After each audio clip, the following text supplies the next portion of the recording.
think personally to me, one of the most poignant was when Kelly Rowland said that you guys are like the future of R&B. How was that for you guys? This is a quick video about my initial thoughts on AAA. This is not an album review. I repeat, this is not an album review. That's coming months later. This is just my hot take on AAA. This is Flo's first album, and you can tell they came a long way since their first EP. Flo is the only black group out signed to a major label, so the fact that they exist is a big deal. And because of that, I've seen a lot of people burdening them with saving R&B, and Flo has adopted the cause, using AAA as a showcase for how lucrative black R&B groups' acts can still be.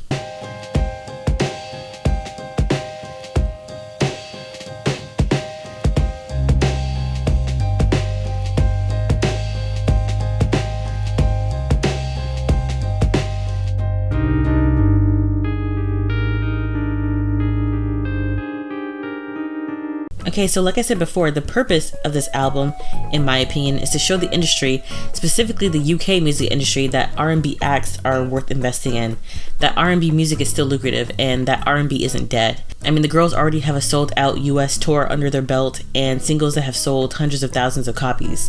So I think they're doing good so far. And what? So I have to speak on the marketing of this album. So far, you can tell that their team is continuing to build a firm foundation for the girls, really building on that framework that they laid down in 2022.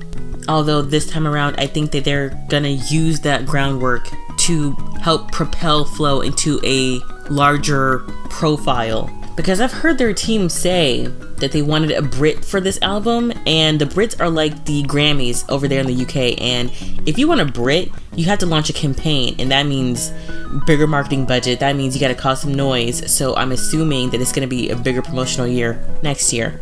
Hopefully, fingers crossed. Anyways, the gradual marketing build could explain why at present they are underrated still. It's embarrassing.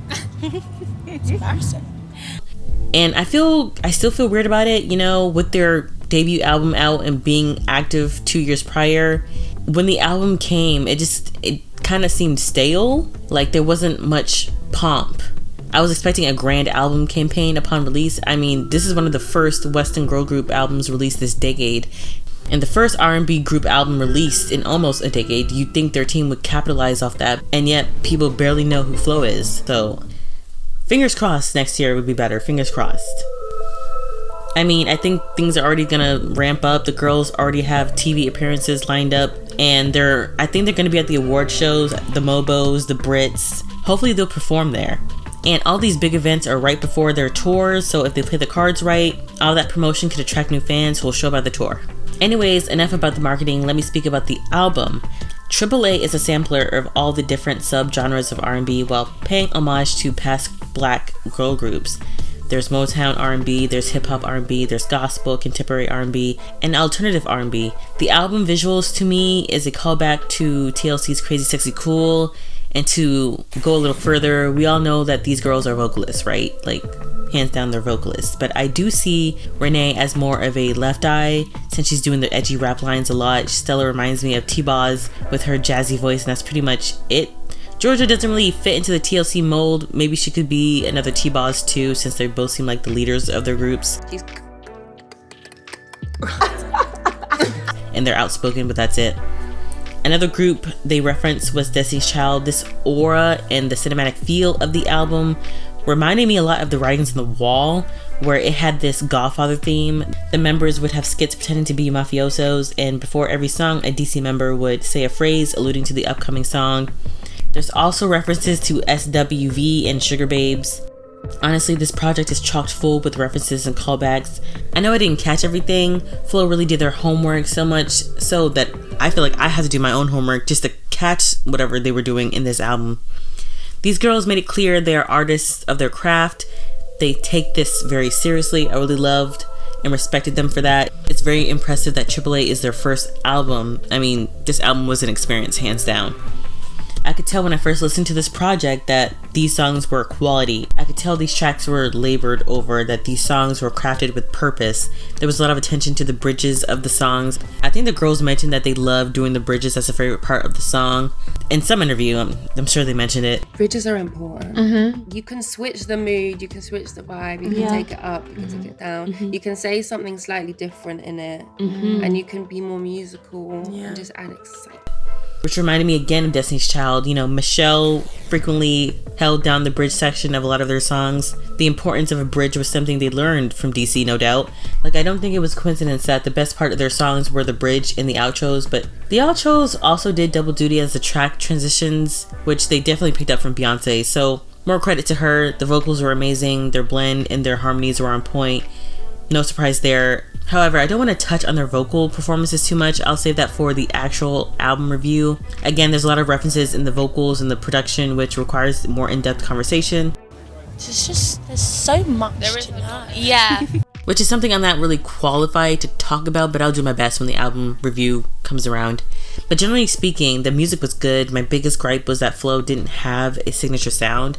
AAA showed the versatility in executing other groups and artists' sounds, but the whole reason for an album is to introduce the main act. I had the same issue with Olivia Rodrigo. I'm not going to give points on how well you execute someone else's persona and sound, because I have more of an interest in what you bring as an artist. And I'm a little frustrated because Flo has been trying to figure it out for like 2 years, and AAA seems a more refined, better quality version of what they were giving us through their EPs.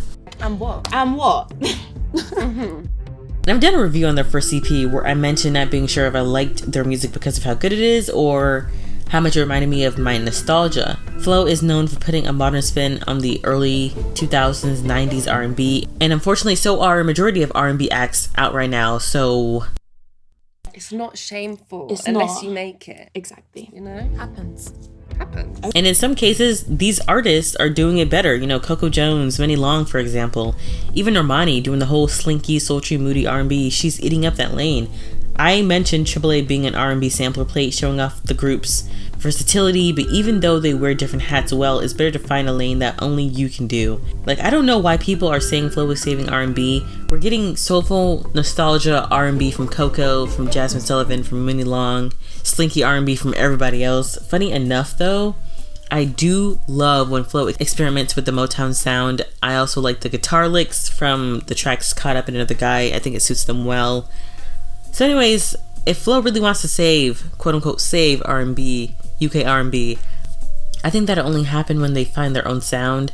Of course, that'll take time. This is their first album. Generally speaking, modern groups hit their stride on their third projects, but not only that, we shouldn't be burdening Flo with saving R&B, nor should Flo carry that mantle so early in their careers. There are so many issues with R&B right now, and it's mainly institutional. Lack of music education, lack of development, lack of financial investment. The music industry stopped pouring into R&B acts when they figured out it was a better investment going into hip-hop. Rap music is more cheaper to create than R&B music. It's cheaper to market, and labels can make more money off it because of the cheap cost. And I wish we lived in a perfect world where there would be multiple black genres thriving at once, but we don't have that luxury. White institutions only pick one of us to invest in, or pick at us one at a time, I don't know. But the way things are looking, maybe R&B is making a comeback, who knows. As always, thanks for watching. Please comment, like, and subscribe, follow, all that good stuff. Bye.